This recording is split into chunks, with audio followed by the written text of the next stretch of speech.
And we are live. Welcome, everybody. Welcome, everybody, to the 2019 Ch1Con Yule Young Writers Panel. So we're Ch1Con. If you do not know who we are or what we do, we are a Young Writers Conference, and we, along with Chapter 21Con, directed by one of our speakers, who will introduce herself shortly. Together, we are Chapter 1 Events, a nonprofit organization that does writing workshops and a yearly conference for young writers. We devote our time and our talents to helping young writers get a foothold in both the publishing industry and in their own creative lives. So that's our elevator pitch. My name is Emma Ryan. I'm the Chapter 1Con director and your host for the evening. I'm going to turn my camera so you don't see my gross dirty towels. And I'm going to be taking questions from Twitter. So if you have any questions for our panelists, tweet using the hashtag Ch1Con Yule. And we will ask these questions of our panelists. Now our panelists are going to introduce themselves. They're all wonderful, well-read and well-writing individuals. We're going to start with Christelle. Hi, everyone. It's me. I'm Christelle. I am a undergraduate studying creative writing at the University of Illinois at Urbana-Champaign. I write. I swear a lot, so, be aware of that as the night goes on. I love croissants, and I like to cook. There's really not that much about me that's interesting. I'm co-writing a novel with Emma. It's about ghosts and college, so basically my experience thus far, being here. So if you want to hear me talk, keep watching. If you don't want to hear me talk, too bad. Kidding. You can always, click out, but please keep watching me. I promise it'll be a good time. On to the next one. Wonderful. Thank you, Christelle. The next one is Emily, if you can introduce yourself. Hi, my name is Emily. I am also an undergraduate at Indiana University, Indianapolis. And I'm the managing editor of Stay Bookish Zine, which is a quarterly digital young adult magazine. You can find us at Stay Bookish Zine on Twitter. And I've also run a young adult book blog since 2012 when I was a freshman in high school. And I have in the past made a podcast about young adult books. And I would also like to say I'm very excited for this Ghosts at University book that you two are writing. Thank you. Next is Julia. We're going in alphabetical order on that, so you know. All right. Hello, everybody. My name is Julia, and my last name is Byers. That's also important in there. So I am the director of the Chapter 21 conference, and I also do all the president type tasks for Chapter 1 events, which basically means that I sign a lot of government documents. So fun. I am a graduate of the University of Michigan, where I studied honors creative writing and literature and global media studies, which is a fancy way of saying film. And I currently work as the assistant for the Sheldon Fogelman Agency in New York City, which is a children's literary agency. And I write sometimes too when I am not falling over from lack of sleep from running a nonprofit and having a day job at the same time. Yay! Woo! Julia is amazing. Leah, I believe you are last but not least once again. Okay. Hi, I'm Leah. I am an assistant editor at Daw Books, which is a science fiction and fantasy publisher. I graduated from Vanderbilt University with a double major in English and psychology, and I have been working for Daw in the editorial department for 2 years, and I really love my work there. And I'm also a little bit of a writer, mostly fantasy, but still in the works at this point. And Leah and I live together, so we're currently doing this from adjacent bedrooms. Our entire house is just Ch1Con. I'm living for that. Also, Christelle, I have your pencil case. Oh my God, I was wondering where that went, because I had just my iClicker, and I was in class today. I'm like, where is the rest of my belongings? Why do I just have an iClicker? And then I was like, it's got to be at Emma's. Yeah. So some of us, there are pairs of us that know each other. Emily, we are just getting to know you, but you are already amazing. And we need to talk about other people I know that go to your school, because I know several. Later, after this. So, on to questions. I have a few pre-prepared ones, but I need the audience to start asking us questions, because audience questions are way better than pre-prepared questions, because they're slightly new and fun. So please tweet at us using hashtag Ch1Con Yule so we can get some of those. But my first question for our panelists is this. What was the first book that you remember having an impact on you? And how has it impacted your writing at all? So it's a dual part question. Again, in what order do you want us to answer this in? How about we just go in alphabetical order again, because I know you have one that's off the top of your head. So you already know what it is. We could switch it up after that. So definitely the first book that I actually remember having an impact on me as a person is probably Harry Potter, just in general, which is like, I know people are going to scream at me and be like, read another book. And I do. Okay, fuck off. But genuinely, Harry Potter has a lot of overarching themes and messages, which I think that can apply to you as a child. You know, don't bully, don't be a shitty person. And it can also, you know, cross over the rainbow bridge of adolescence and follow you into your adult life. Things like, you know, racism is bad. Maybe defy fascist organizations. You know, very light, fluffy things that make a lot of sense. But what was the second question, Emma? How do you think that book, or those books in your case, have impacted your writing? So Emma can definitely vouch for this one, but me and J.K. Rowling both love a good adverb, baby.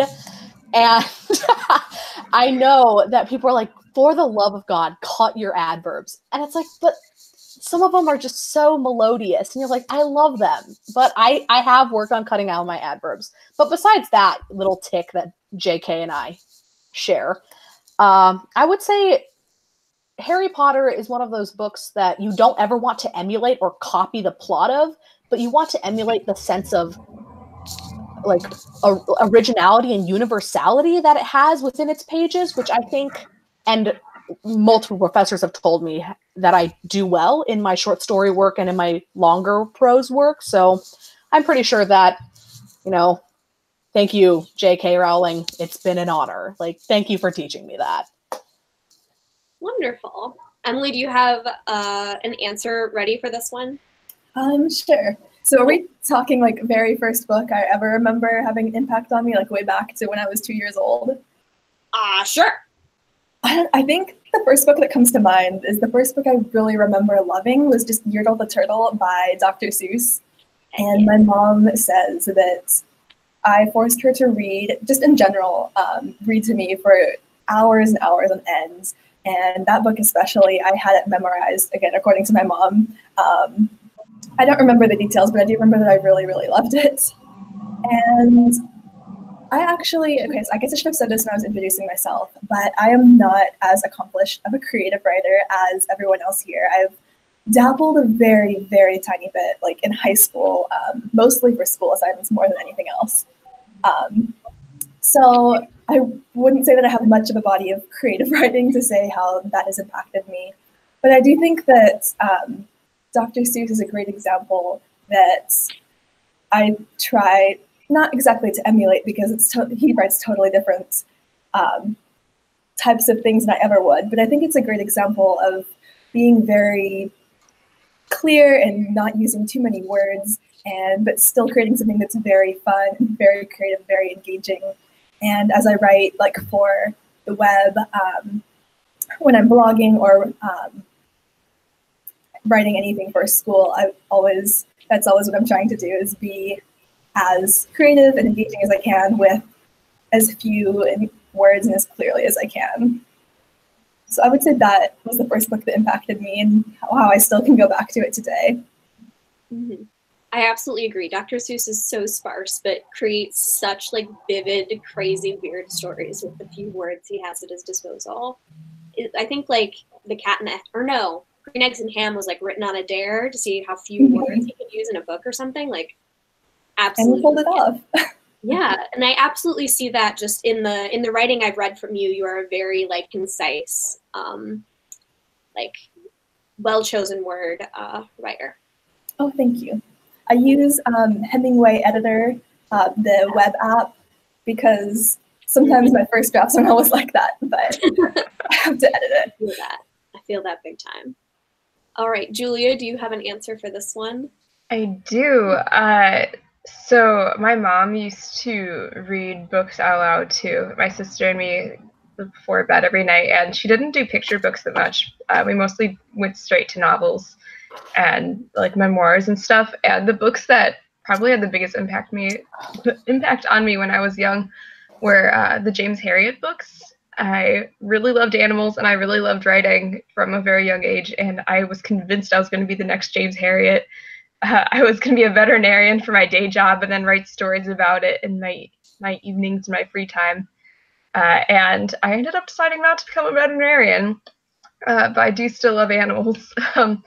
And I think that really had an impact on me, and looking at, you don't need to just be one thing. You can do a lot of different things in your life and do them in a way that makes you feel really passionate and fulfilled about your life. And, That's amazing.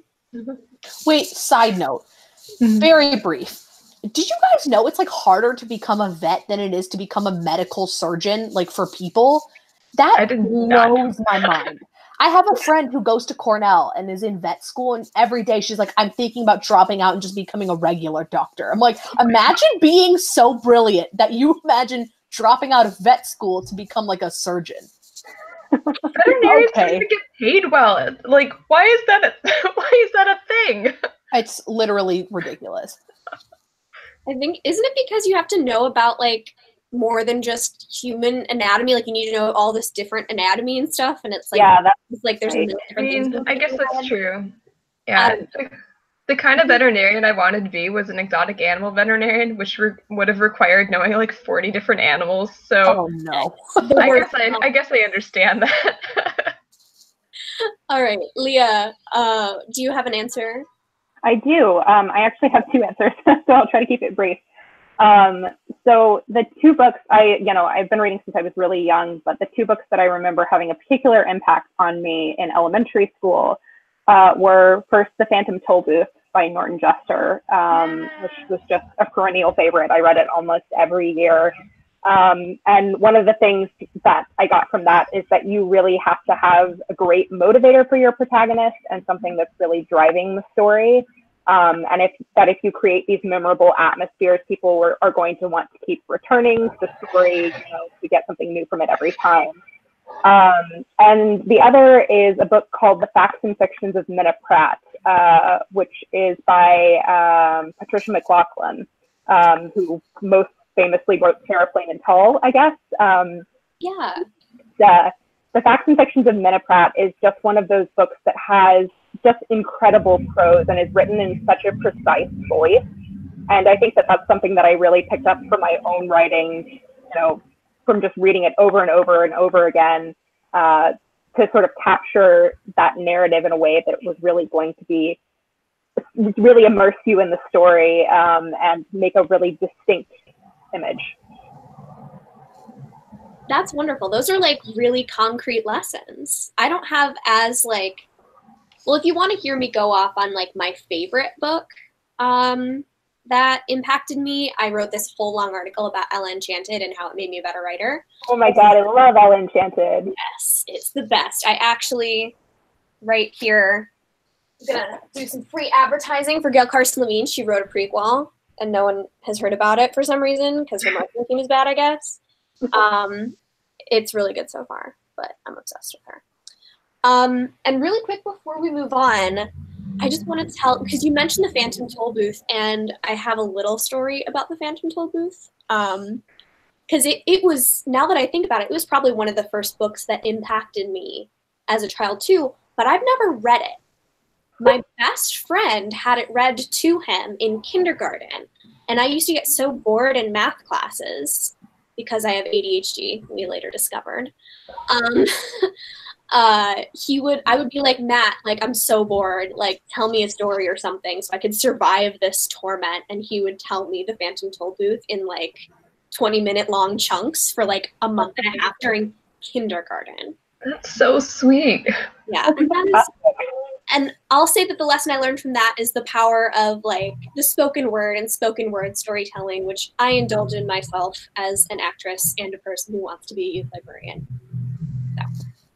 So that's my thing. I know I stole one of your books, Leah, but that is totally fine. I proselytize the love of the Phantom Tollbooth. It's a great book. Wonderful. Okay. So during this little interlude between questions, I want to tell our viewers that they should absolutely positively make sure to check out our auction, shameless plug, for our fundraising effort for this Yule Ball season. The team has put together a myriad of different perks that you can bid on. Christelle, I don't know if it's up yet. I'll literally put it up during the next question. Okay. I have it all written out. But Christelle, the perk that I'll advertise here is that Christelle is offering to anybody willing to meet with her at the conference this year on a date that will soon be announced. Intent, wink, wink, nudge, nudge. To do a author photo session. She does professional headshots. They're really, really good. My headshot on the Ch1Con website is an example. I'm going to be posting a few examples on the little thing once it's up. So if you need an author headshot, Christelle is super, super good at it. She'll take your headshot, take you out for coffee for the low, low price of whatever the highest bidder bids. Facts. Big facts. Big, big facts. All right. Only facts. Thank you, Christelle, for that. And we'll move on to our next question.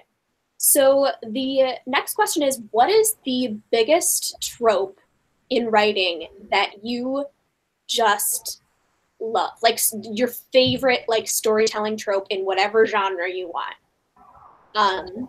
I can start just like if you need time to like spin your gears. Is that okay? Please. Yeah. So some people know this, and this isn't even a trope that's often used in fiction. It's a trope that's always in TV shows, and it's when the like main ship of the TV show spends an entire season planning their dream wedding until on the day of the wedding, everything goes horribly wrong and it is terribly sabotaged and everything is terrible. And they have to have an improvised wedding in their office with their coworkers. We've discussed this before. Sorry, go on. Which is like what it should have been all along, and you realize that as the bride or whatever walks down the aisle and they're crying and it's beautiful and one of their coworkers officiates the wedding. Oof, Emma, you were cutting out a little bit. Rip.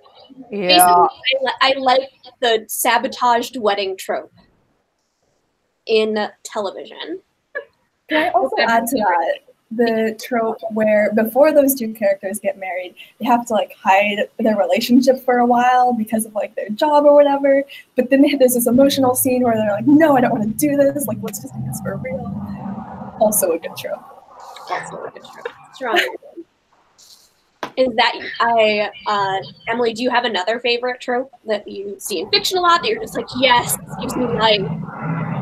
Sure, yeah. I love like the join the team trope where there's like a mixed bag of characters who are all good at one different thing and they all come together to achieve this obstacle. So like maybe Six of Crows or like The Mysterious Benedict Society is one of my favorite middle grade books of all time. True. I love it. True. I love that trope. I love that book. I got the sudden urge to reread that book earlier today. Actually, It's such a good book. That is such a mood. I don't have it with me, and it makes me cry. Does anybody else? And this can be a free for all one. It's a little short. No, honestly, so here's a trope that I fucking love. Enemies to lovers? Yes. Yes. Give it to me. Give it, like, yoink, give it to me. Except, like, so, like, love that. But I hate damaged bad boy. But, like, the female protagonist can save him. But she can't, because he's actually a gaslighty asshole. Let me fucking know, dude. That's not a good trope. Phase it out. Let it die. Done. I need Christelle to have a podcast or something. Like, I just need to listen to her opinions. Listen, I've been telling Christelle that we should have a podcast forever, and she's not listen to me. Please. Who would listen to my podcast? I would listen to your podcast. Thank you. Do it for Julia. Do it for Julia. Hashtag do it for Julia Byers. Hashtag leave Arden Rostegnan alone. Stronger. Sorry, that's the protagonist. That's Christelle's protagonist of our book, and that is a very in joke. I apologize to our one viewer who did not understand what's happening, and our other panelists who also didn't understand what's happening. Fair enough. So Julia, since we're doing it for you, what is your favorite trope? Oh yeah, favorite trope. So I had this horrible realization recently that all of my favorite stories are about lying. Sure, you mentioned that. Like, I really like spy stories. Like, I mostly write spy stories and thrillers, and I also just really love superheroes and stuff. And my favorite thing is when there's a character with like a dual identity, and then there's another character who knows them as both identities.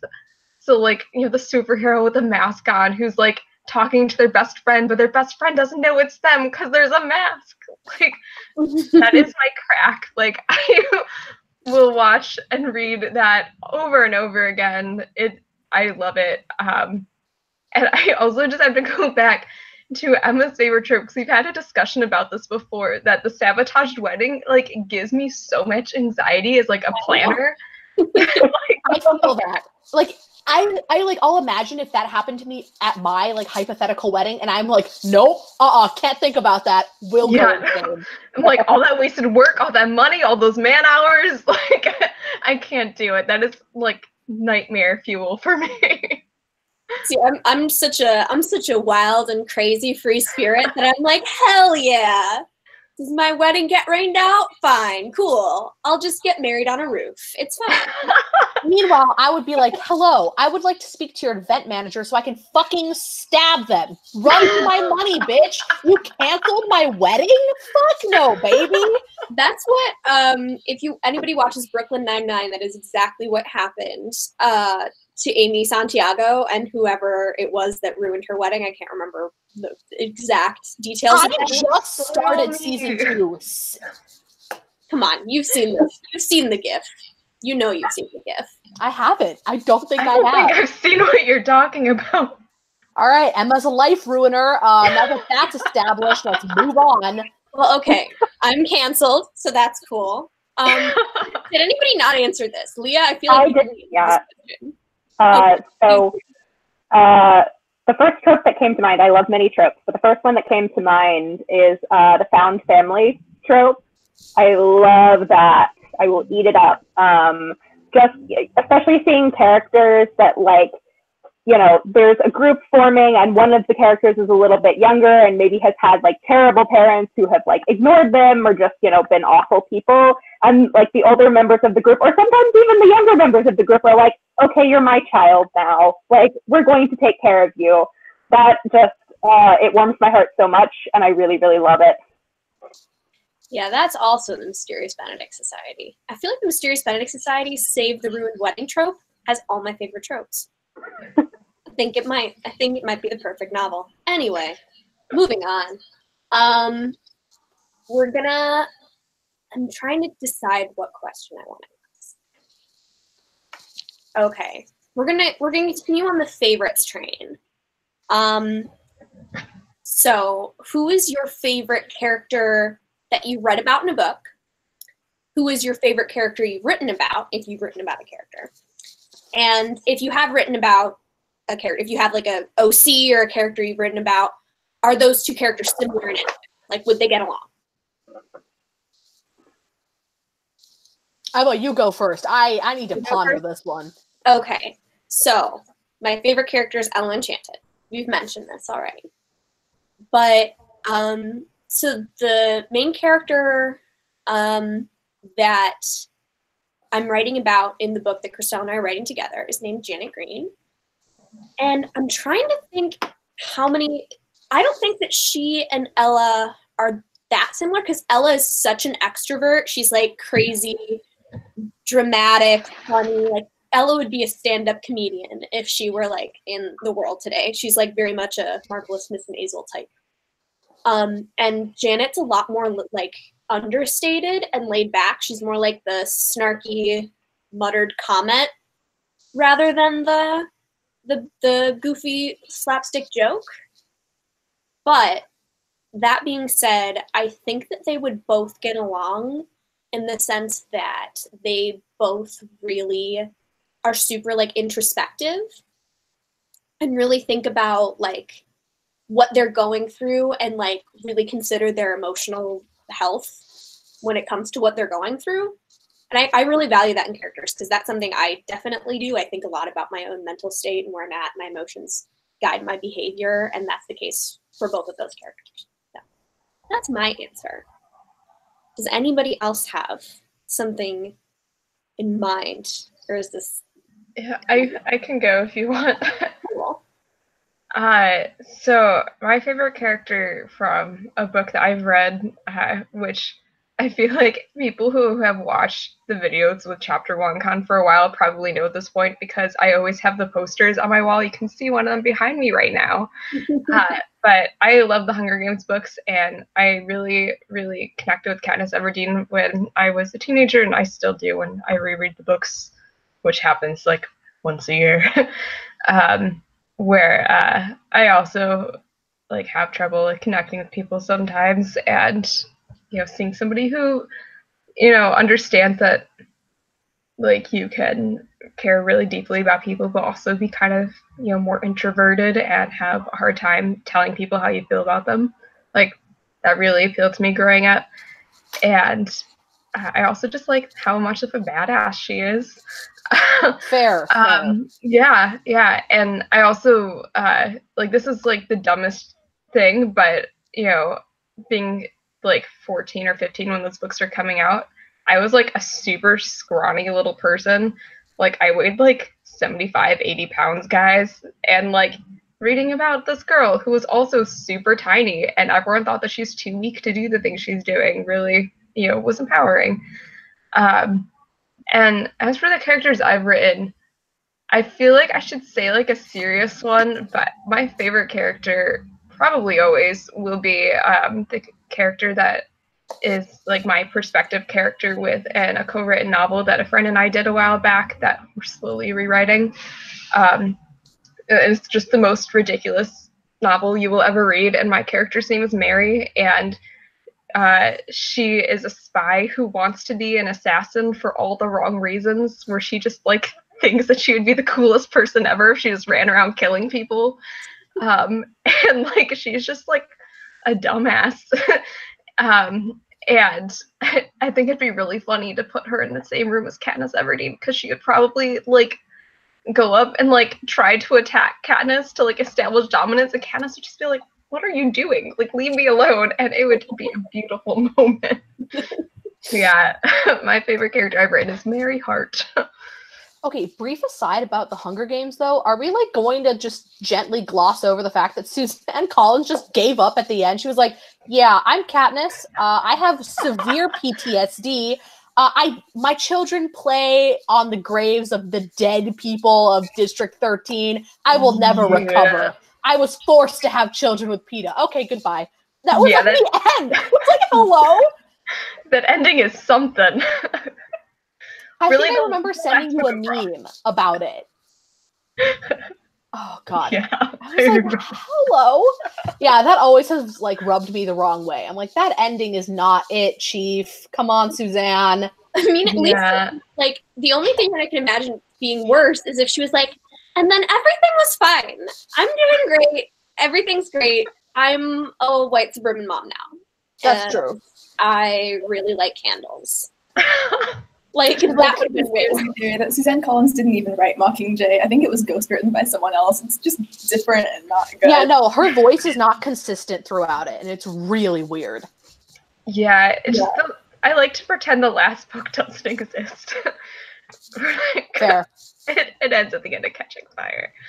That said, like, I think a lot of people really dislike the decision to, spoiler alert, kill off Prim at the end. I think that, though, that, like, it makes a lot of sense. So then the story arcs and all. That's the one part of Mockingjay I agree with, and then the rest of it I'm just like, this is trash. But yeah. Fair enough.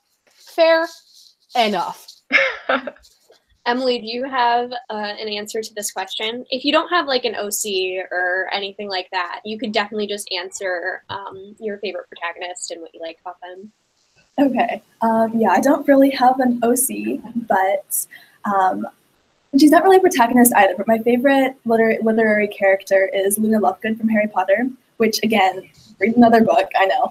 But I love her. I love how she taught me that it's okay to just be yourself, and she honestly does not care what anyone else thinks about her. And she just embodies everything that Ravenclaw is about for me. And I want to be her. I also want to be her best friends. And so I guess at least I like to think that she would get along with my greatest OC of all time, which is myself. I just love her so much and everything she represents. I am completely on the Luna Lovegood fan club train as well. There's a horrible, hideous picture of me cosplaying as her at 12-year-old. Wait. I've been friends with you for how long, and I've never seen this? This is my second Facebook profile picture. Going right now. It's everywhere. I think we need really to cute post this picture. And let all of our viewers and us see this, because I think that it's necessary. Christelle's gonna dig up all of my skeletons right now, so Bro, I am on Facebook as we speak. it's really bad. I'm wearing an ugly wig. I have leopard print neon socks because I felt like that's something maybe Luna would wear if given the opportunity. It's a cute picture, 90s. Emma. Oh my god, I found it. Yes. There. Oh, it's so good. Okay, please tweet it for our 4 viewers. All right, I'll do that. I'll do that. I know one of the viewers is John. Shout out, John. Thanks, John. One of the viewers is not my boyfriend because he's incapacitated. He's very sick. He is dying. But I did want to say, on a more serious note, Luna Lovegood. So I'm I was a really spacey kid, and I wasn't always super great at school and stuff. So while I adored Hermione Granger, I did not see myself in her most of the time because she was so type A and so good at everything, and I was so not. And then when Luna Lovegood was introduced in the series, I was like, that's me. I found myself in the Harry Potter books, and I was so hyped. And I kind of thought I didn't relate to Ravenclaw at all until I found out about her, because I thought Ravenclaws were all I get straight A's and I have really good handwriting. Oh, no. I'm Like- a Ravenclaw, and no. Yeah. Ravenclaws have the worst grades in all of Hogwarts because they spend all their time not doing homework, but researching Doing their own random homework. hyperfixations that Oh, they just are interested in. Yeah, no, I completely agree with that. Anyway, that's my Luna Lovegood sidebar tangent. Leah, I believe you are the final person to not have answered our question. Okay. First of all, I also haven't answered the Wait, question. you haven't? Rude ass. I think, here's what I think I did. I think I imagined your answer, and I was like, yep, that's what you would answer. And then I'm done. So Leah, you go first, and then Unbelievable. Sure. what you get for digging up my childhood embarrassments. One of my favorite protagonists of all time is Sophie Hatter from Howl's Moving Castle. Great movie, great book, totally separate things, but I love them both, but particularly in the book, because she is just this really fantastic, sort of 18-year-old who doesn't know what to do with her life, and is sort of I'm the oldest sister, so I'm sort of falling into the role of having to care for the family, but I don't really know that that's what I want to do. And then she gets cursed and has to wander off and find an entirely new life, and she finds this whole joy in being turned into an old woman and basically cleaning this terrible wizard's house for a while. And she's a wonderfully selfish protagonist in some ways, and also just really opinionated and great. And so I don't identify with her in all aspects, but she's a protagonist that I really admire, and feel like I would like to be more like. I'd like to take control of my life in the way that Sophie does. the OC that I have been working on most recently that I've sort of fallen in love with is actually from a found family story, going back to the trope. And she is, I don't think she would get along with Sophie at all. She is just constantly getting into fights and just is not good at practically anything except for getting into fights. And she really just is a complete rebellious teenager and has to sort of learn to take responsibility for her own actions and, you know, actually be a decent person. She's not fully fucked out yet. She doesn't have a name. But, yeah, so I don't think they would get along at all, but she's pretty great. That's wonderful. Leah, I think you're breaking up just a teeny tiny bit. So I don't know. Maybe check your internet connection. Okay. Yeah, our internet is not always the best. So it might not be happy having two of us streaming off of it. Yeah, probably. Happening. Them's the breaks. That's okay. Every year we have a crazy thing. I hope people are able to hear you because that was a really good answer. Hopefully. All right. I'm gonna do a quick check for questions. Julia, while I do that, would you mind telling the audience what you have contributed to our auction? Sure, of course. So I have contributed a couple items to our auction. One of them is a query and first three chapter critique for your novel. And as an assistant at a literary agency, all I do all day is read people's query letters and first three chapters and then decide whether or not those get forwarded onto the agent. So I hopefully am pretty good at it at this point and have some good advice to give you if you would like to query your novel and want to make sure that everything's in good shape before sending stuff on. So that's one item. And then item number two is I have donated a self-care box, and it'll be a box full of random self-care items that I find at CVS, such as face masks and maybe some microwave popcorn and some candy and some hot chocolate or tea or whatever is your hot drink of choice. You can tell me what you would prefer to have in this box, and I will put it together using your specifications. Or if you don't want to ask for anything in particular, I will just put together things that I like in your box. Basically, it will be for an evening of relaxation, because we all know that this world is very stressful, especially if you're involved in writing and trying to get published. It's a lot. So this box is for you so that you can take care of yourself, treat yourself, and all that. Yeah. Okay. Thank you, Julia. It's a really good perk, and I might bid on it. Watch out. Okay, so we have a few listener questions. First, we have just a comment from Zoe saying, Emma is Luna Love. Am I just not answering the question? No! No! I'm such a... Oh, this froze. Please answer the question. I'm so sorry. Do you want to, or are you just kidding? She's frozen. Christelle, no! Hello? Hello? Oh no. Okay. Rip. So I'm gonna ask a question because I don't want to just sit here, but also I feel really bad. Okay, so the first thing is just a comment, and it's from our friend Zoe Noble, who says, "Oh man, we lost Christelle." OMG, we lost her completely. Rip. Yeah. Oh, I'm about to get it. I left it. She's bad. Oh, there she is. Oh, internet. Please answer the question. My internet really didn't like that. It was like I saw Emma like go like this in her seat, and then it just froze.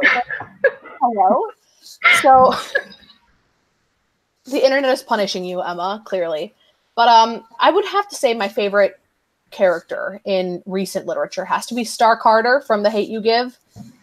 Not only is she, daring and does what needs to be done, which I think is a quality that a lot of people, even fictional or not, lack. she also straddles two worlds. She straddles Garden Heights, which is where she grew up, and she straddles her really expensive, mostly white prep school. And I identify with that. I am biracial, so I've always found myself straddling the Asian side of my roots and my Caucasian heritage. And there's a lot to unpack there. And while Star Carter is not biracial and doesn't unpack that, she does unpack the idea of saddling two different identities, which I really think is phenomenal. Cool. And then how would she like get along with like an OC of yours? So my favorite OC has to be Arden Ross Degnan, who is like, the best way I can describe her is a cross between Tahani Al-Jamil of The Good Place and Veronica Lodge of Riverdale. Oh my gosh. And I love it. and she is definitely like Upper East Side princess, like wears a string of pearls wherever she goes, definitely wears heels everywhere. And while I think that at first Star and Arden might not have anything in common, I like to think that beneath Arden's like exterior is someone who genuinely cares about her friends, even though she might be selective of who she calls her friends. Is it loosely based off of me? Maybe. We don't have to talk about it. But I feel like Arden Ross Degnan, after her icy exterior melts a little bit, and you get to the heart of her character, which is someone who survived a school shooting and can now see ghosts, I feel like her and Star would probably have some common ground. Yeah, I feel like that particular element of like experiencing so much violence at a young age is something that they would absolutely like be able to talk about and like understand in one another. I love both of those characters to death. So I want to see. Christelle and I have talked about how like if we could get one wish on this planet Earth, it would be to have our books like exist in the same universe. Yeah. I don't know why. It would just be cool. It would just be cool to like have just like an Easter egg in like one of the chapters, like, oh, did you hear about that girl in like blank?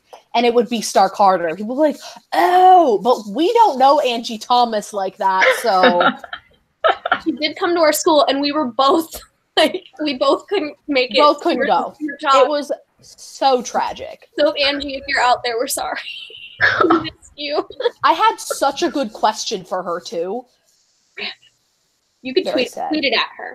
True, I could do that. So we have some for real questions. So let's get at them. This is from Joey Brandt, our one of our social media team members for Chapter 1Con. He's a good noodle. He asks, when was the first time you remember writing a story, and what was it? Oh, this one hurts me. He's targeting me. Oh, okay. So the first real story I ever wrote, all of you brace yourselves, was definitely a ripoff of James Patterson's Maximum Ride series, mostly because like I read it at the age of 12. I was like, fuck James Patterson. He sucks. And I really thought I could write it better than he did. Cool. I think basically all of the protagonists had like the wings and whatever because clearly I was ripping off James Patterson. But twist, they went to a fancy boarding school that they didn't realize is a scientific testing facility because I was super original at the age of 12. So it can't get worse than that. It really cannot. Wow, I'm literally having war flashbacks. Oh, I wrote it in this like green, but it was like a furry covered spiral. Oh, okay, we're done. We're done with that. Someone please hop on that question. Disgusting. All I have to say about that.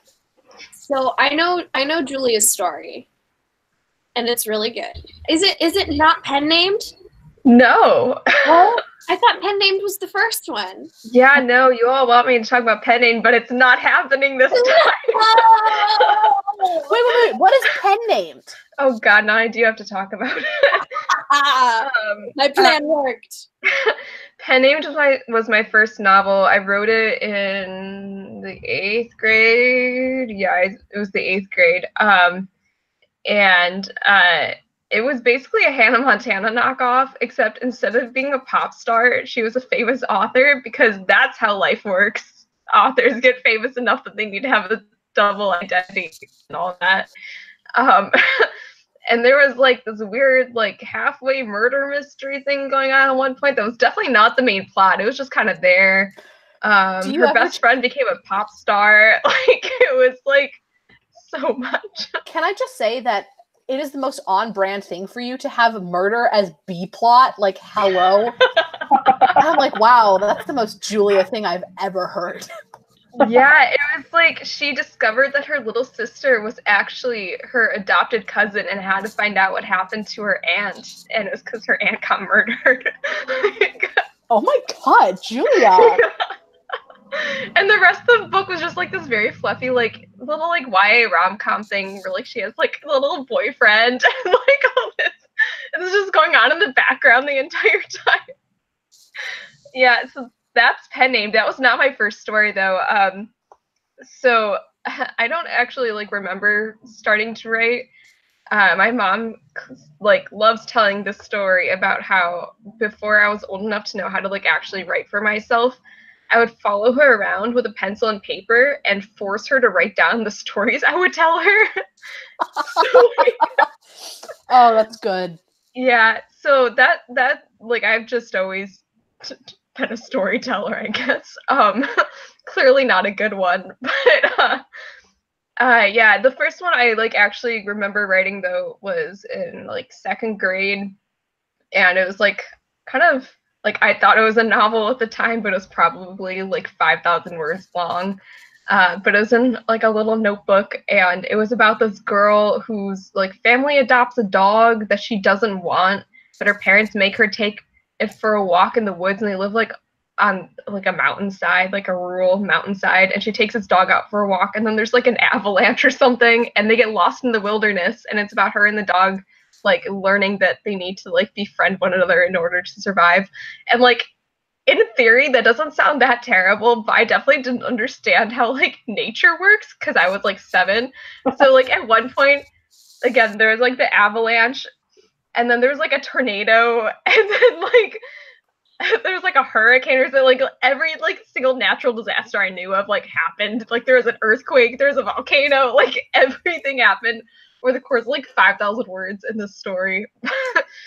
And I'm really sad because I lost the notebook, and I want to reread it now. Kitty Julia really was like, she was like, you know, she was like in science class, and they like covered like natural disaster. She's like, I'll just pepper those into my daily vocabulary from now on. Just writing down my notes in my little notebook. I'm going to use this in my novel. She's like, typhoon, use. Underline 3 times. All right.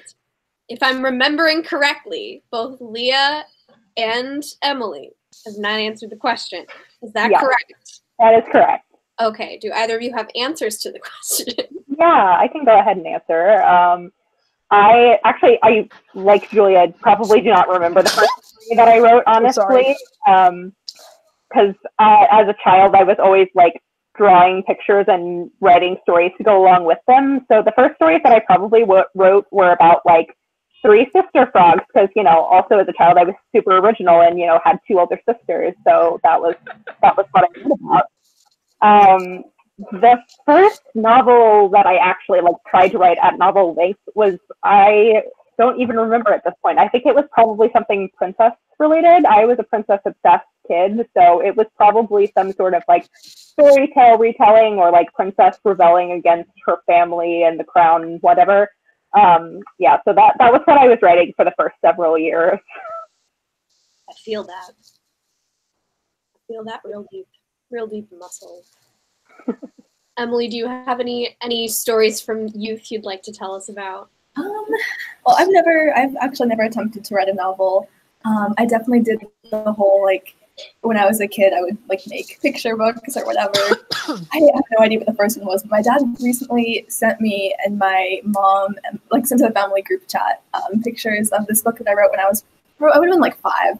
It was about this little race car who was too little to race, and he asked his mom, when will I be old enough to race? And she was like, not today. But then he got to race in his first race, and I think he won, and it was a happy ending. So nice. That sounds like a plausible children's book. Yeah.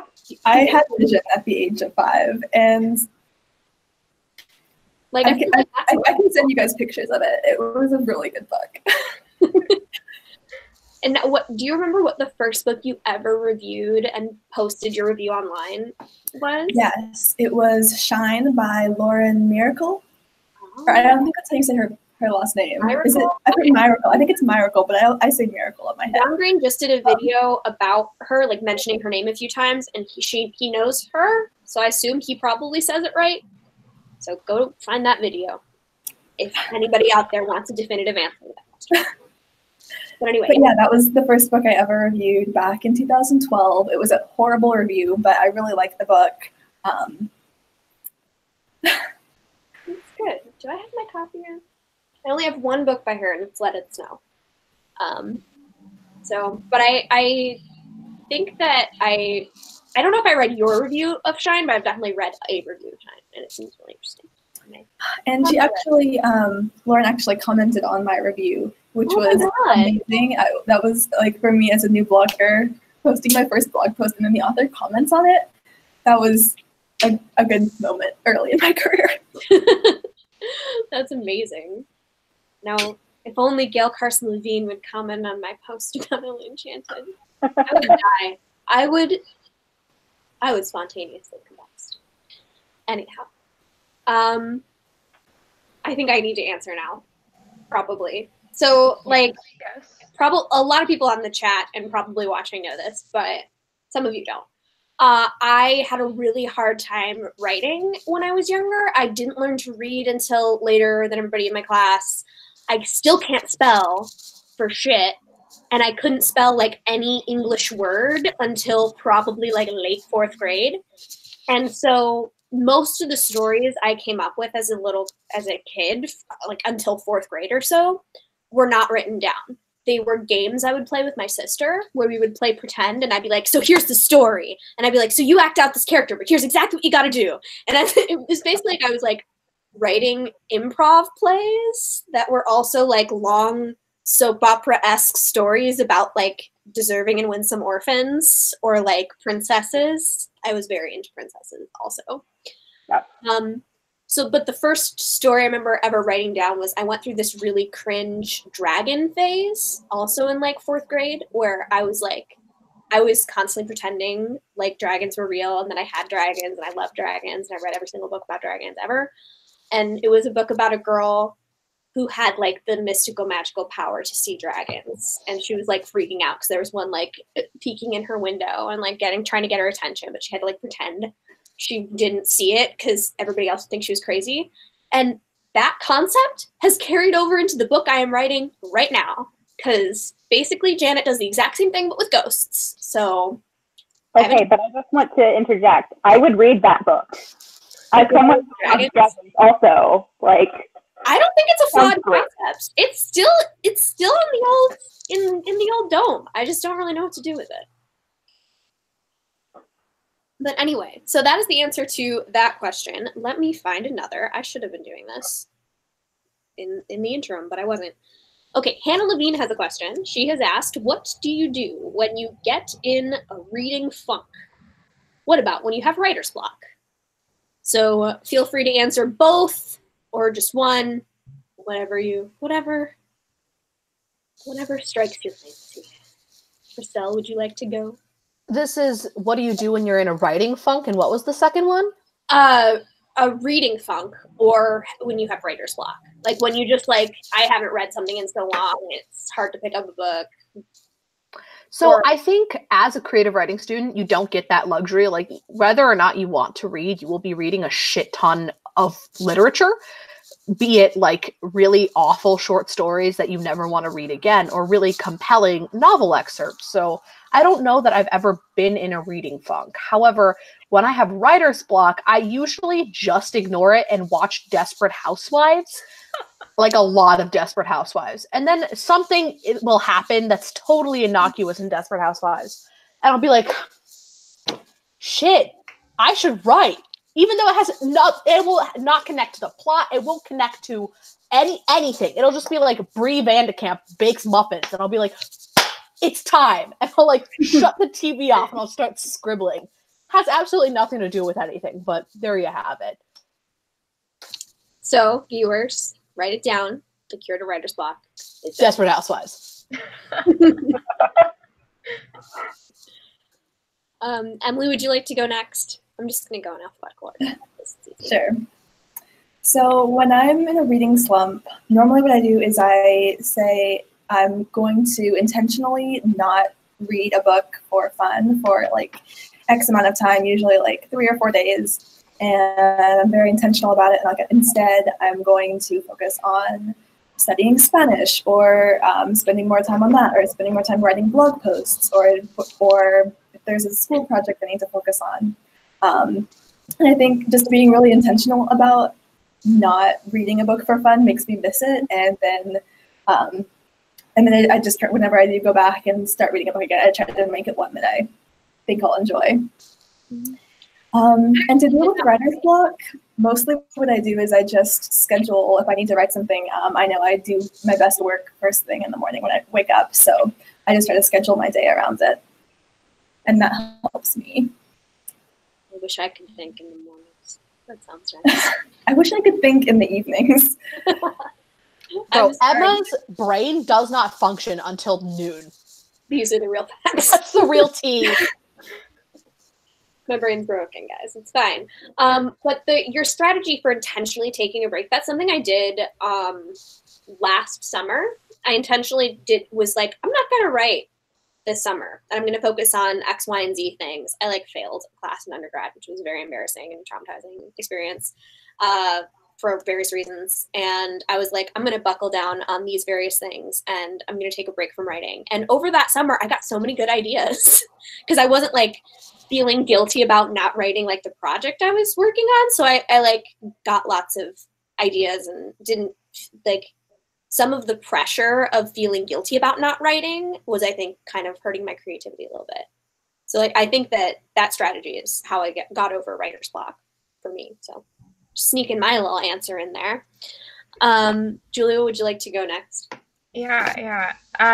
So for reading slumps, I'll say I also was a creative writing student, but I was a really terrible creative writing student in that I never read the stuff that I was supposed to read. That's a good one. Yeah, I think I read that my professor assigned for the very first book that was assigned freshman year of creative writing in college, and then never again. It's a wonder that I got good grades in college, guys. I was really bad at doing any readings or anything. Anyway, though, I do sometimes fall into reading slumps, and my easiest way out is to go reread something that, is an old favorite book or short story or something that I know I enjoy, and oftentimes they'll kind of just reignite the passion to read, and then that'll help me get back into reading new things. And then for writing, I definitely second taking a break, even if you can just take a couple days off. And I don't mean take a couple days off and then go do other work, although that can also be beneficial sometimes. But I am the kind of person who works 24/7. Usually, I'm really bad at taking breaks, and I get burnt out really bad when I get burnt out. I'm a mess, and I can't function as a human being. And I'm trying to get better about that.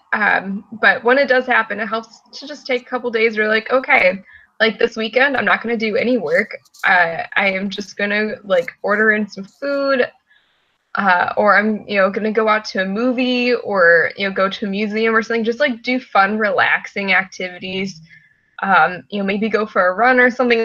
Do things that I do for fun that just don't require my brain to be, really functioning. And that oftentimes is all I need to kind of kick myself back into gear, where you need to let yourself recharge. And if that isn't the case, or if I, am not burnt out, I'm just blocked, or if I am at a point where maybe I am burnt out, but I don't have the time to take time off, which does happen.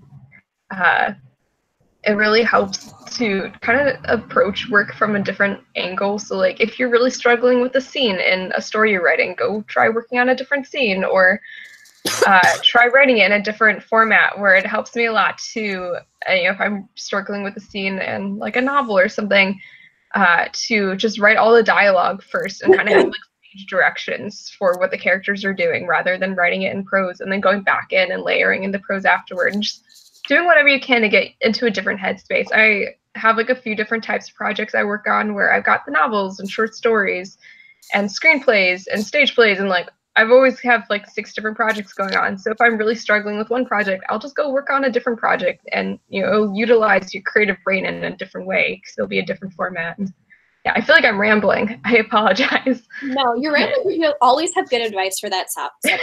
Like you're the person I always tend to go to for writer's block advice, because you do get it. Obviously, you get it, but like you don't seem like you get it because you're always working on something.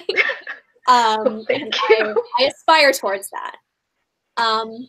I also do the thing with scenes, like I write it in as like a stage play, and then I add stuff in later. And I've known you for so long that I don't know if we came up with those ideas independently, or if you told me to do that once, and I've just been doing it. I have no idea. I've been doing it for years, but I don't know. It might have been one of those things you put in like Julie and I met on a creepy, not creepy. It was not creepy. It was not creepy, but it had the potential to be creepy, but it wasn't. Writers Forum, run by Scholastic.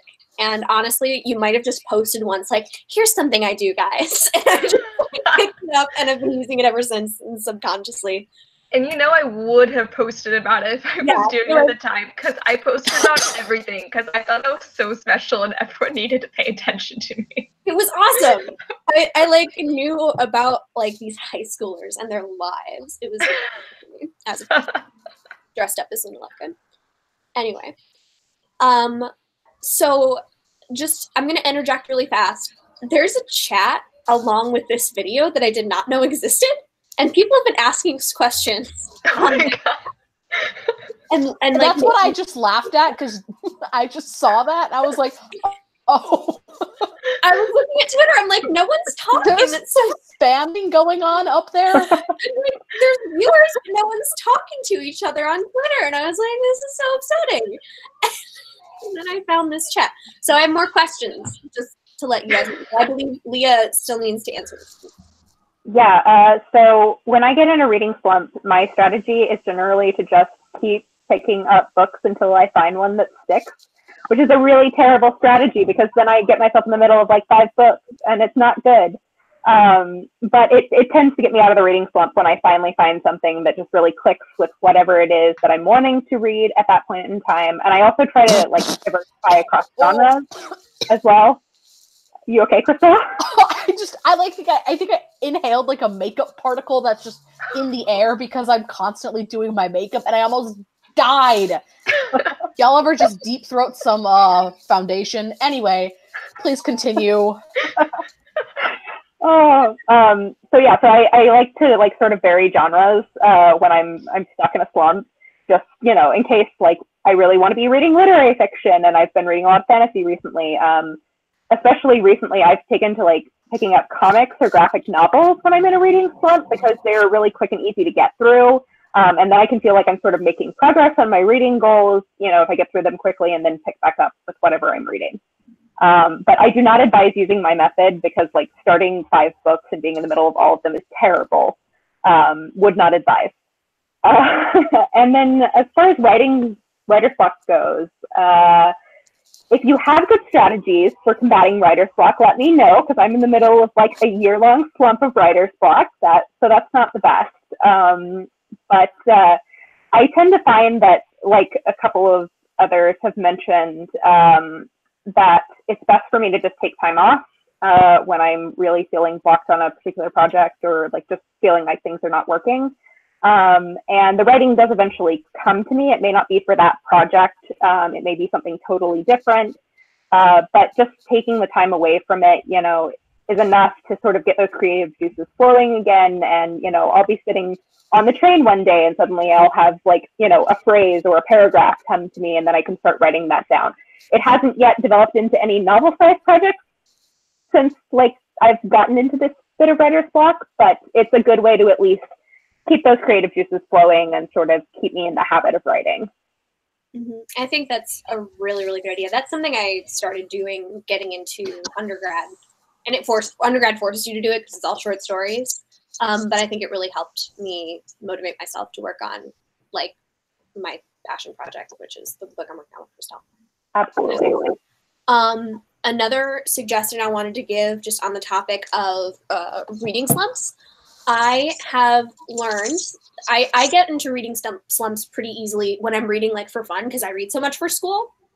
So like I fall behind on like YA and what people are reading and stuff. And I've found that I do this thing now where I keep one book by an author I know really well in my back pocket to save for desperate times. So like I'm obsessed with Rainbow Rowell and I've read everything she's written.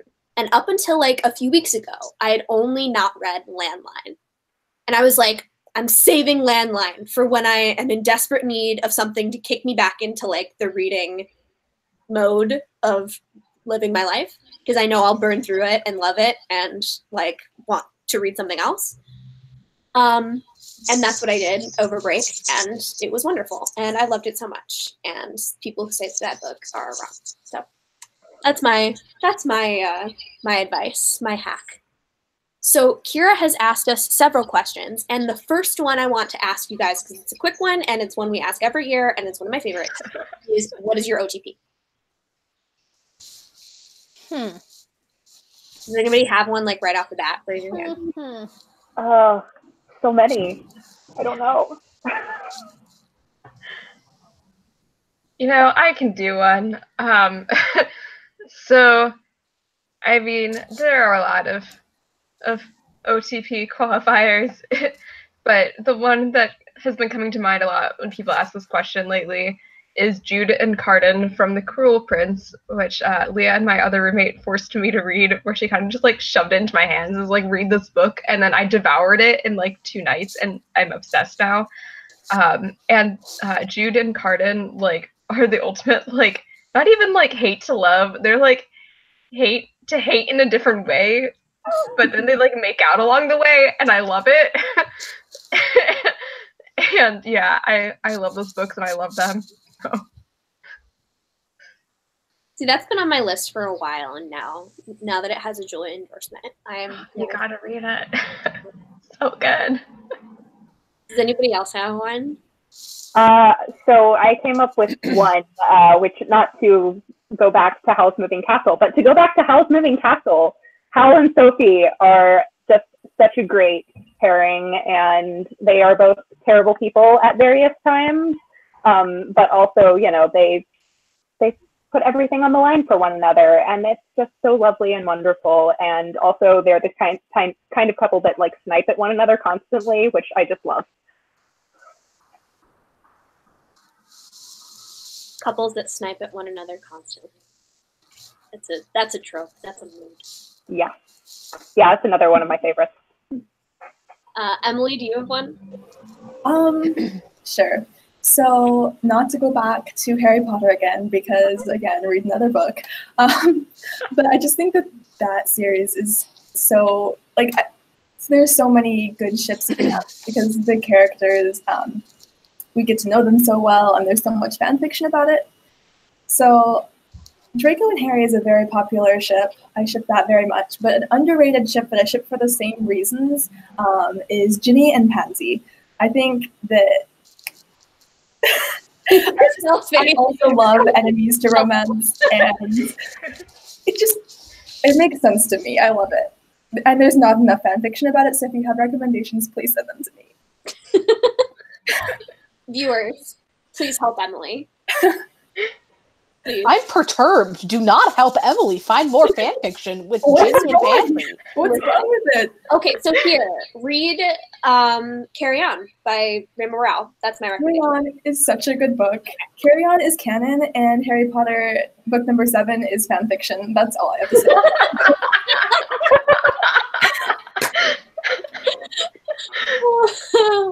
I feel that. I like book 7 a lot, but also I don't. But also I do.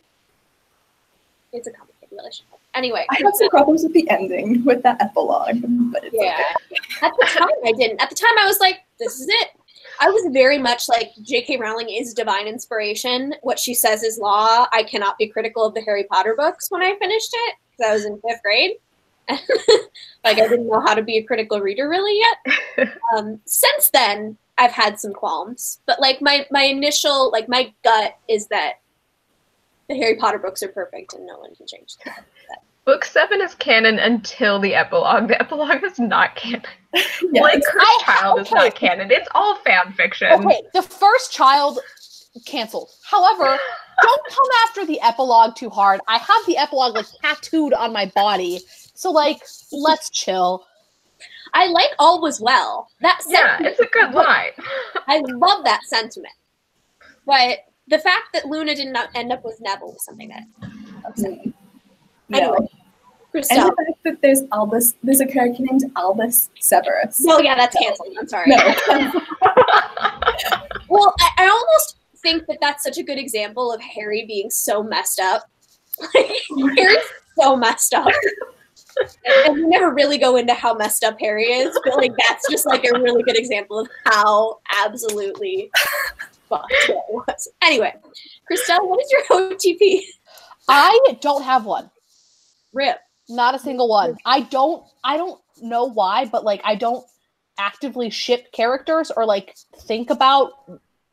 I've just never been that way. Even when I like watched Glee because I was one of the kids. I was like, I guess whoever is with one another is with one another. I fucking guess. Like, cool. I guess Quinn and Rachel, Quinn and who? Like, it was never a thing where I was like, put him with her. Put it. I was like, there were people who really had that sentiment. And I remember being 13 years old and like, I'm gonna get a Tumblr.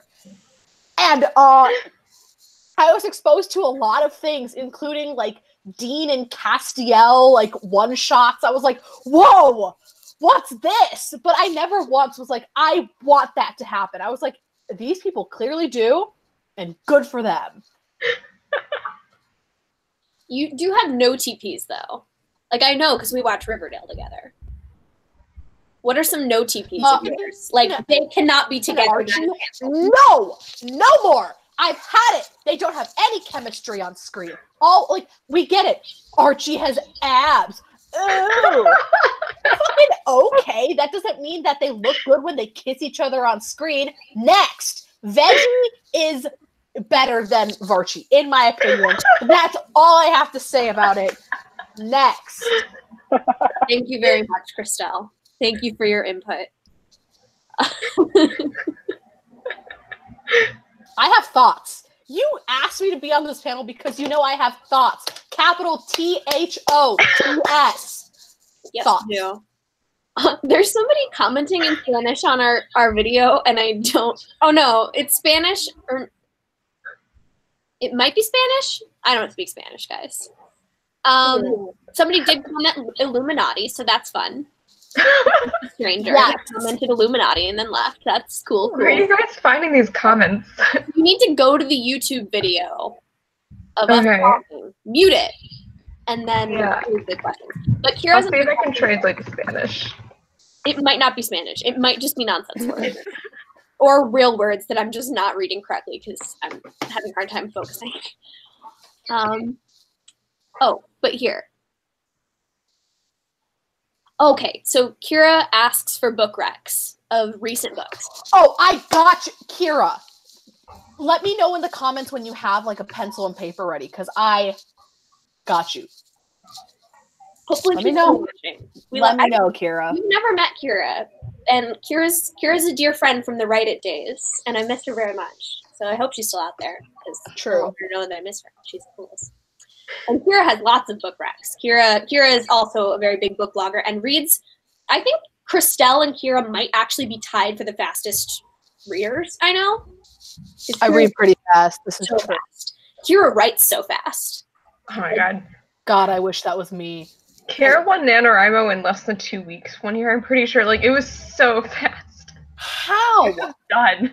Okay. Let us know in the comments how. Kira. But anyway, so book recs for Kira. Okay, so for sure, Who Fears Death by Nadia Corafor. So good. It's so good. Like Afrofuturism taken to the next level. Nadia Corafor is masterclass. Love that. She's awesome. V.E. Schwab's Vicious and then Vengeful. It's her series. So good. It explores superhero powers with people who aren't high school age, like grown-ass adults who have superhero powers, which I think is dope as shit. I read a lot of comics, but anyway. I also really enjoyed N.K. Jemison's Broken Earth trilogy. Those are super good books. The first one is the 5th season. Another masterclass in world building. I'm talking about, like, you lose yourself in how rich N.K. Jemison's prose is. She is hands down one of the best authors in my lifetime, I think, that I'm ever going to come across. And my last suggestion is The Power by Naomi Alderman. It was on Obama's book list of 2017, I believe. It is about a society where women, every woman in the universe, they acquire a power to just bring excruciating pain upon men at the snap of a finger. So, and I don't like it because it's I hate men, because I clearly do not. It is an exploration of how would power dynamics change? How would society change? How would we view power and femininity, masculinity, stuff like that? And it has a lot of really great in-depth chapters about the ramifications of treating power and equating it to religion. It's such a good book. Go check it out. And I'm done rambling. On to the next one. Who is the next one? I'll go because I want to second a couple of those recommendations. Broken Earth trilogy is amazing. N.K. Jemisin is brilliant. I got the chance to see her at an event earlier this year, and I'm so jealous. She is doing amazing things in fiction at the moment. So read her stuff. Also, Who Fears Death is amazing. Nadia Corafor has also written a series of novellas called Fenty, which are amazing. So I highly recommend those as well. F.A. Chakraborty's City of Brass was one of my favorites from last year. And Kingdom of Copper, which is the sequel, just came out this week. I'm going to an event for her tomorrow, which I'm very excited about, but it's just incredible. Catherine Arden's Winter Night trilogy, which starts with The Bear and the Nightingale, is a beautiful retelling of Russian folklore that's kind of set within Russian history. And the prose is just beautiful and lush, and the characters are so lovely. Highly recommend it. And it is a complete trilogy now, so you don't have to be waiting on books. Uprooted by Naomi Novik is a perennial favorite of mine. It's just an incredibly crafted book with a really relatable main character. And then to round it out, I have two more. So one is Serafina by Rachel Hartman, and I'm going to add to that Test of the Road, also by Rachel Hartman. Just if you like dragon books, that is definitely my recommendation for that. And it's also just a beautifully told story about finding who you are as a person and being true to yourself. And my final recommendation is The House of Shattered Wings by Aliette Godard. It's a really weird book. It's about fallen angels in a decaying Paris. And it's very odd, it's very dark, but her prose is so beautiful. And the plot is really complex. There's murder, there are angels, there's an incredible atmosphere in this city that is just sort of falling apart around them. So highly recommend all of them. Amazing. Does anybody else have burning book recs? Not a book, but it is a short story. Sorry, whoever I just cut off. Please shoot, literally shoot me in the face. Please do it. But short story rec, I think this is a good primer short story for anyone who's looking to get into science fiction, but like don't know where to start. It's very short. It's probably like even if you are not a quick reader, it's probably a 30-45 minute read at most.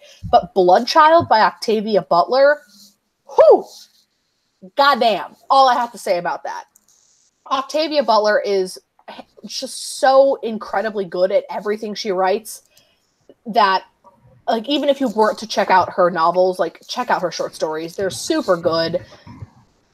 That's it. I'm done. I'm done speaking. Someone else go, please. I was going to go, but you just reminded me of something else I have to look up the title for now. So if Emily wants to go ahead, and then I can go last if you want.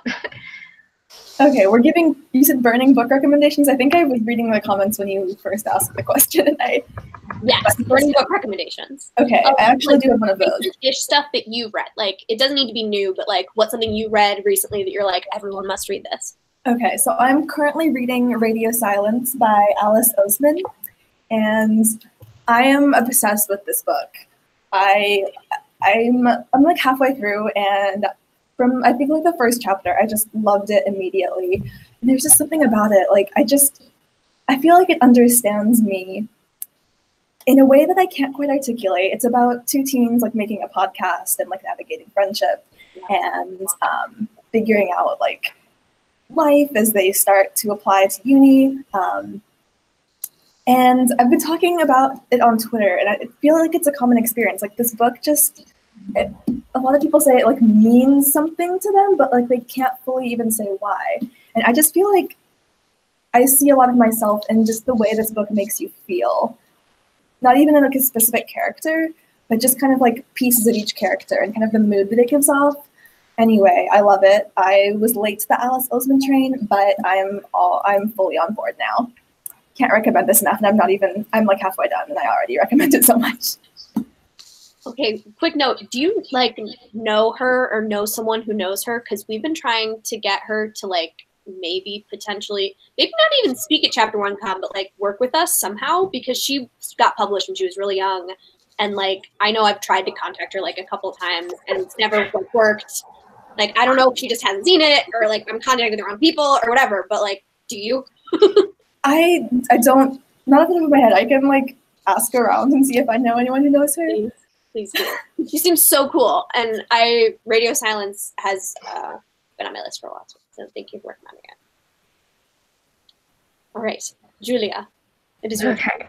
Yeah. All right. So the book I was just looking up, I haven't read it in a couple years, and I'm also like exhausted at the moment, which I guess explains why I couldn't remember the title. But it's called Waltzing the Cat by Pam Houston, and it's a short fiction collection. It is the one book that I actually read from one of my creative writing classes in undergrad, and it was phenomenal. I read the entire thing in one night, and it's like interlocking short stories where they're all about the same like protagonist and all slowly tell the story of like several years out of her life. And it's so intricate and so well done that it feels like you're reading like a memoir, like it has to be a real story. And I ended up like Googling the author afterward, like, is this her real life? And it wasn't. Like, she just like wrote this character and her life so well that it felt real. And it's my go-to thing where if I am struggling with a short story, you know, I don't write short stories as much anymore, but when I was an undergrad, I had to do them all 4 years for all my classes. And if I was ever struggling with trying to figure out how to get into my character's head or how to, you know, just put, you know, different parts of short stories together because they're a very unique beast, then I would just go reread her book because it was so good. And then for more recent books I've read, I feel bad. I haven't really read anything yet in 2019, and I didn't read much at the end of 2018 because I've been like dying under revisions for a novel, and I don't read much when I'm revising projects because I don't want to get like other authors' voices in my head too much, which is hard when you work at a literary agency because I read for 8 hours a day. I can't recommend any of those projects. They aren't published yet, but I have like my list of the books I read last year that I really enjoyed. And I finally got on the Alexandra Bracken bandwagon Alexandra Bracken Bandwagon. And I listened to the audiobooks for the Darkest Minds series last year, and they are so good, and I need to read everything else she's written now, where she just like has like a very like brutal to the point way of writing about things. So like there's a lot of violence in these books, which I wasn't totally expecting, but like if somebody like gets shot in the head or something, like she just like describes it. And I think that's, you know, something we don't see as often in YA, and I think it's really interesting. And see, what else did I read? Becky Albertalli obviously is an excellent author. I feel like everyone knows that at this point, but she and Adam Silvera had the book that they co-wrote come out this past year, What If It's Us, which is so adorable and lovely and just like a spot of sunshine on a cloudy day. It's excellent. And you know what? I'm going to recommend a couple books that aren't out yet but are coming out this year. So Descendant of the Crane. Sorry. There she goes. She's got it. I got the chance to get a galley for it, and it was so good. It's so good, guys. I'm like, Joan He, hit me up. We could be friends. I know we could do it. Yeah. Descendant of the Crane is amazing. And then I also want to recommend The Devouring Grey by Christine Lynn Herman. And I haven't read the version of it that got published, but I read like a version like a while back, back before Christine had her book deal, and it was phenomenal back then. So I have no idea how amazing it must be now, but like it's got to be like so good, guys. And Descent of the Crane has just like really fun like court politics and character developments and found family, and like it's really cool from those aspects. And The Devouring Grey also is like a really cool found family thing where like there's 4 protagonists and they all have sexual tension with each other. It's amazing. And there's also just like really great atmosphere and the scary monster, and it's just so creepy and so fun. And yeah, so they are both really excellent books, and they're both coming out on April 2nd, so you should pick them up when they come out. Also, shameless plug, if you want to hear both of those writers talking about those books before they were even really allowed to talk about those books, because they were still technically, I think, querying those books or like not officially going to publish those books yet, you can go to our Chapter 1 Con chapter 2 years ago, because we were lucky enough to have both of them.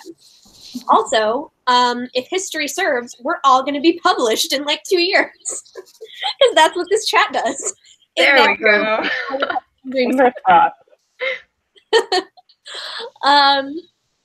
So my book recommendations are as follows. I'm pulling them off my shelf.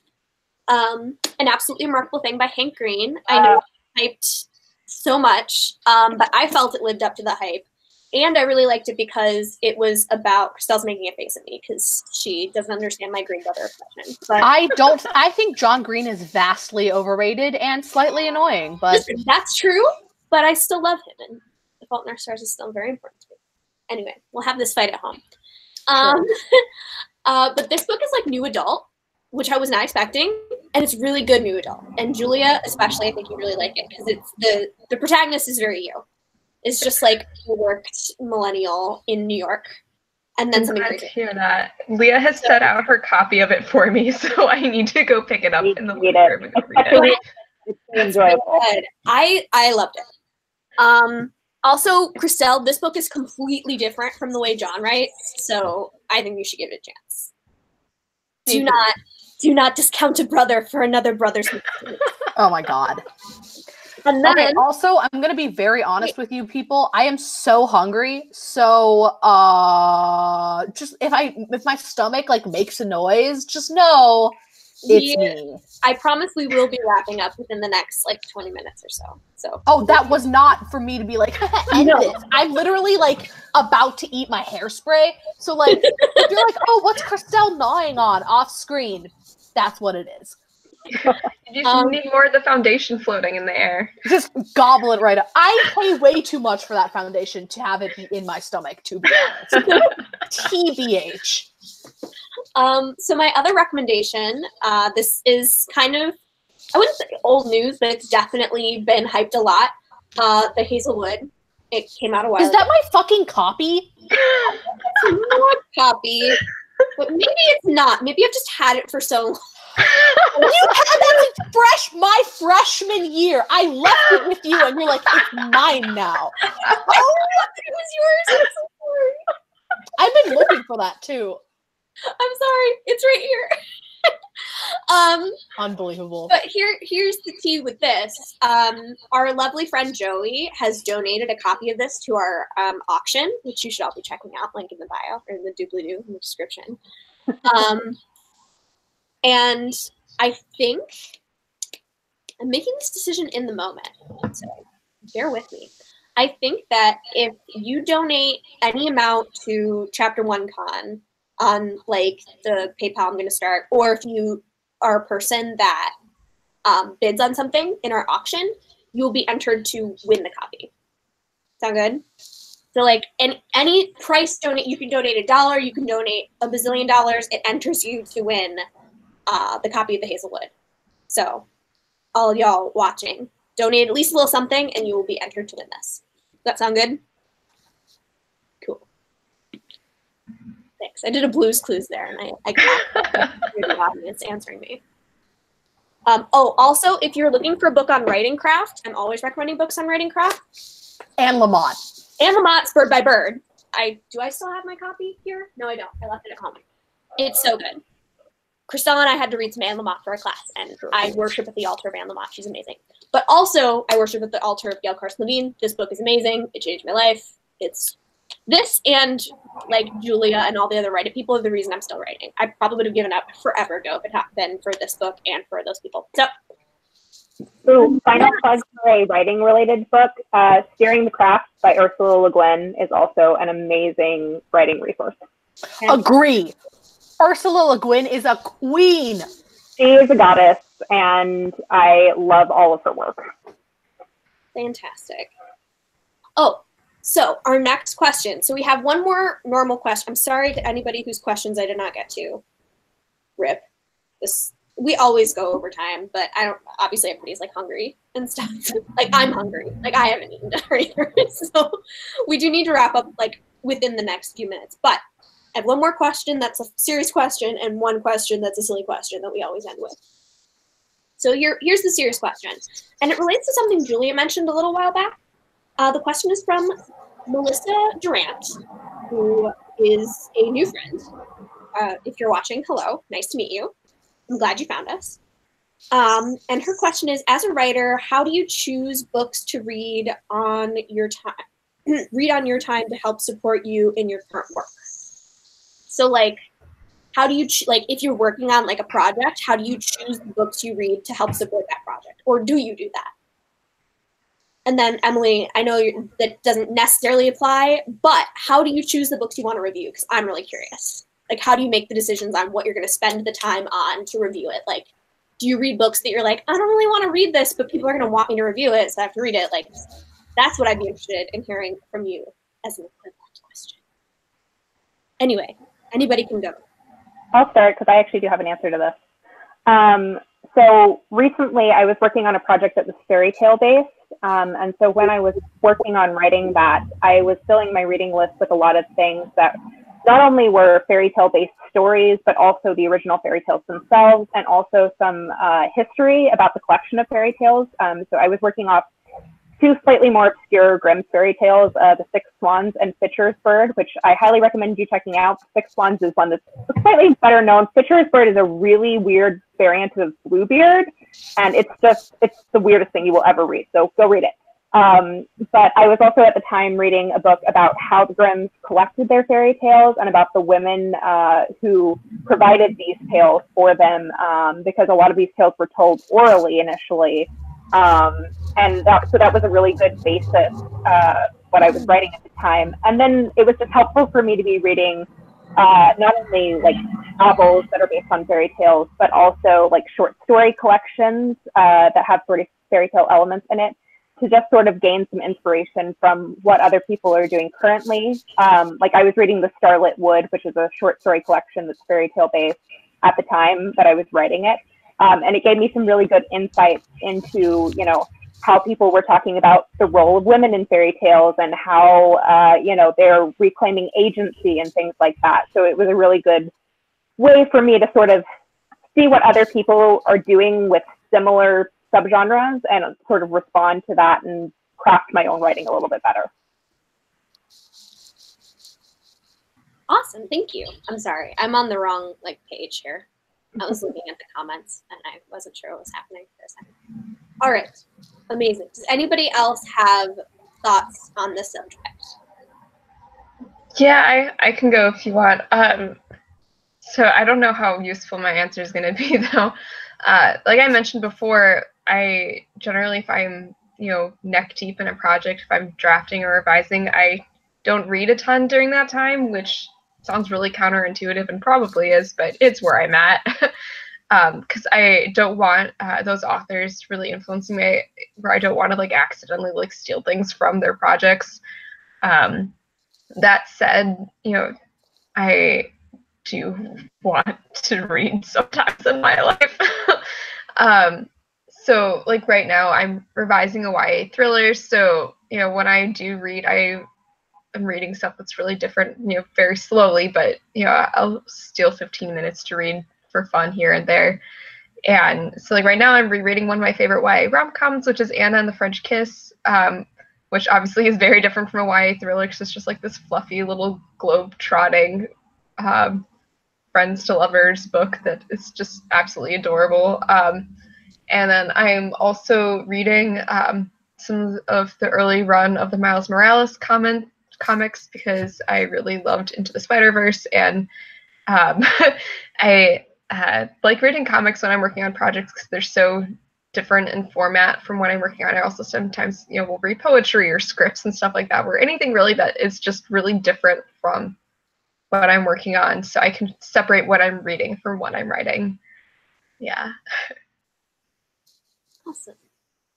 Emily, do you have an answer to my how do you choose what to review question? Sure. I think, well, first of all, especially now, I tend to be a much more casual blogger. I think that I was in high school when I had more time. So mostly I just kind of read what I enjoy and then go from there. I do tend to be more driven to write or talk about books that I feel are underrated. Just because I could write a review of Divergent, but everyone knows that it exists. I'd rather just talk about it on Twitter with people if I feel the need to. Whereas I'd rather devote my time to getting people to read a book that I feel not enough people have read, but that I really love. Yeah, and also just kind of depends on books that I feel I have more to say about them, or in Stay Bookish Scene, we do themes for each of our issues. Our most recent one was travel around the world. And so we based our articles off of that. So that kind of informs what I write about a lot. But yeah, mostly especially now that I'm studying and doing so many other things, I want it to be fun. So I mostly just whatever I want, honestly. Mm-hmm.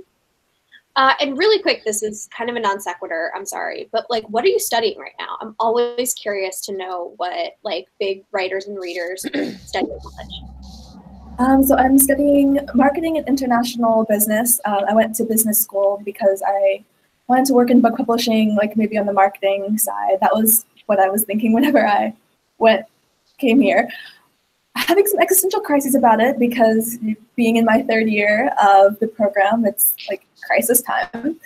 So I'm not sure. I still think it would be great to work in publishing, but we'll see. And then I'm minoring in English, literature, and linguistics. That's awesome. And then to be fair, I'm majoring in creative writing and minoring in history. Christelle.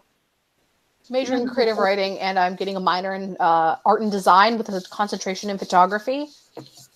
Cool. And then Christelle, while I have you on the screen, because the screen keeps switching between who's talking, I believe you need to answer this question still. I don't know that I have a good answer to the question. I really don't. I'm sorry, yeah. Chiefs. Because we're in college, and so I feel we don't really choose what we read to what we write because we can't. because so much of what we read is like stuff. So much of what we read is so assigned to us, and like if we don't complete the assignment, we are fucked for discussion or workshop because we have to talk about it.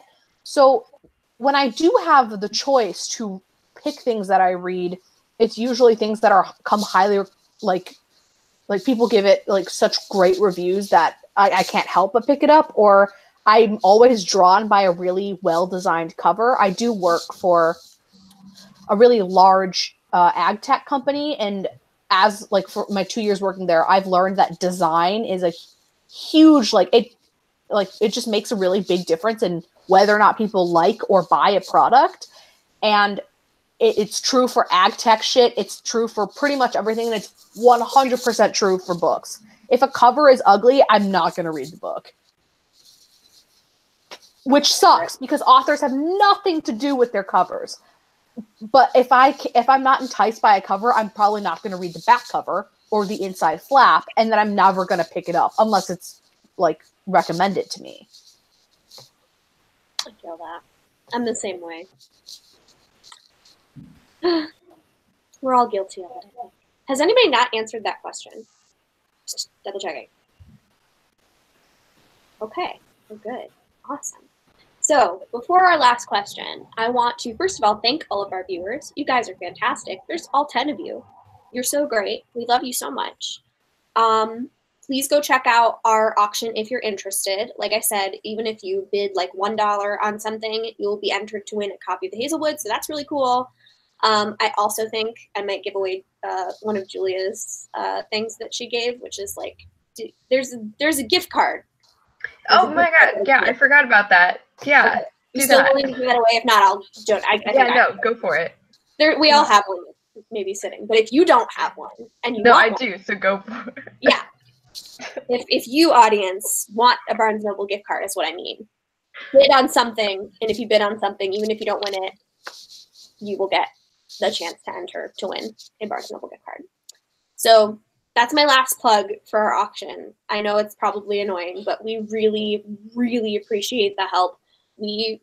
Julia and Christelle and I and all of our other team members put in a lot of time during our already crazy busy lives to make Chapter 1 events happen. And we love it so much, but it's also really hard, especially when we're worried about money, which is something that unfortunately everybody who has a business or a nonprofit has to do. So every little bit that you can donate to us is like a huge load off our minds. So we really appreciate it and we love you. Even if you don't have any money to donate, we still love you. I understand. I'm also a college student, so no hate if you can't, but very greatly appreciate it if you can. I feel like I'm NPR. Anyway, also dates for our conference are going to be coming out pretty soon.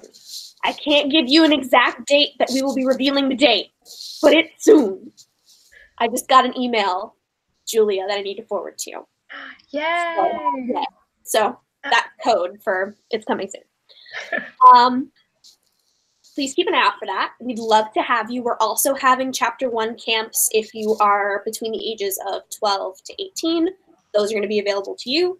But we also do a lot of online events throughout the year. Now that Yule Ball is done and I'm done planning it and stressing out about it, we will do lots of other fun online Twitter events. So keep an eye out for that. We always love to have you. If you're a little bit older, in the older set, Chapter 21Con does a really great job of doing online events all the time. Today, what is it? It's the mental health check-in. What is it called? Oh yeah. So we have a few weekly tag kind of things that we do on Twitter. And on Mondays we have pizza prompts, which is just funny because we're tomatoes. But with those, one of our team members asks questions about reading and writing. So she'll ask, questions like we've been answering tonight.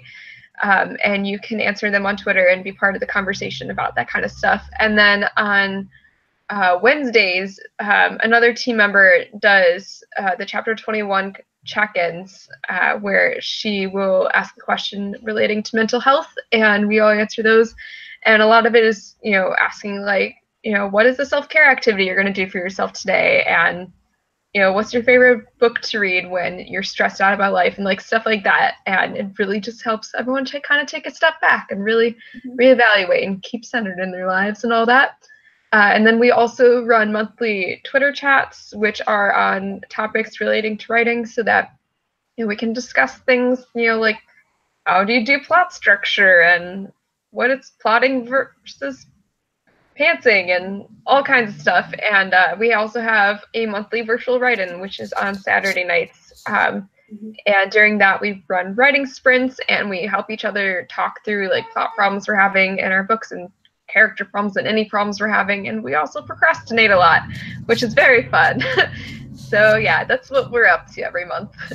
And Chapter 21Con's game is so much stronger than ours when it comes to online events. 100% my fault. My team does great. When I give them stuff to do, I'm just really bad at organizing them. But this coming month, I promise, February is the month. February is the month that we will get there. So keep your eyes peeled for the February online event schedule. It will probably mirror Chapter 21Con's in some ways, but not others, especially because you're smaller. So we're going to have a few different topics. But basically what I'm saying is that like interactive, fun, writing-related activities do not end here at Yule Ball. This is actually just getting started. This is almost like a 2019 kickoff for everything else that we do. So thank you so much for watching, and you guys are amazing. And now I'm going to ask our final question. This is a dumb tradition that we started so long ago that I don't remember why. Oh, I can tell you why. Please, Leah. I think I told Leah what we were going to do, and I was like, I don't know why we do this, but I bet you. So please tell me. Yeah, this came out of a totally normal question that we asked during our Ask Anything panel at Ch1Con in like 2014, I think, where it was like, what is your OTP? And one of our speakers that year, the amazing Amy Zhang, who is a YA contemporary author, for who is your OTP, she like is deadpanned like, oh, I shit myself in Panera. And we thought that was so funny because we were very slap happy at the time, because it was the end of the day at the conference, that like we just like loved that answer, and we started asking people the question that Emma is about to ask, and it's lasted all these years. Buckle up, boys. If you could be any item on the Panera Bread menu, what item would you be? Oh, easy. The green tea, dude. I feel that. Yeah. I'm the unsweetened black tea, but we're friends. We're neighbors. We are. Which is very indicative of our relationship. Anybody else? I have answered this question so many times. I think my go-to answer is that I'm the mac and cheese. I don't have a good reason for that. I just eat their mac and cheese a lot. But I'm like thinking about it more now, and I might be like the green smoothie where like it's trying to be healthy, but it's really just a lot of sugar. Yeah. Emily, do you want to answer to our dumb question? I would be broccoli cheddar soup in a bread bowl, because broccoli cheddar soup in a bread bowl sparks joy for me. And I want to spark joy for other people. God, it sparks joy for me Marie too. Kondo, my real mom. I love her. I love her show. I love her book. And listen, anyone who is completely intentionally misinterpreting her advice about books and being mean to her can fight me first, because I agree. She's I a really agree. And I love her. We must protect Marie Kondo. We must protect Marie Kondo. All right, Leah, you're going to close us out for the night. Okay, so much pressure. So I was originally going to say broccoli cheddar soup because that's what I feel like I am as a person, like slightly healthy, but not actually that healthy for you. But what I really want to be, what I aspire to be from the Panera menu is the rainbow cookies. Oof. Those are good. They're amazing. Amazing. No, They're just bright and pretty. All right. Well, I'm gonna go to Panera. Bye.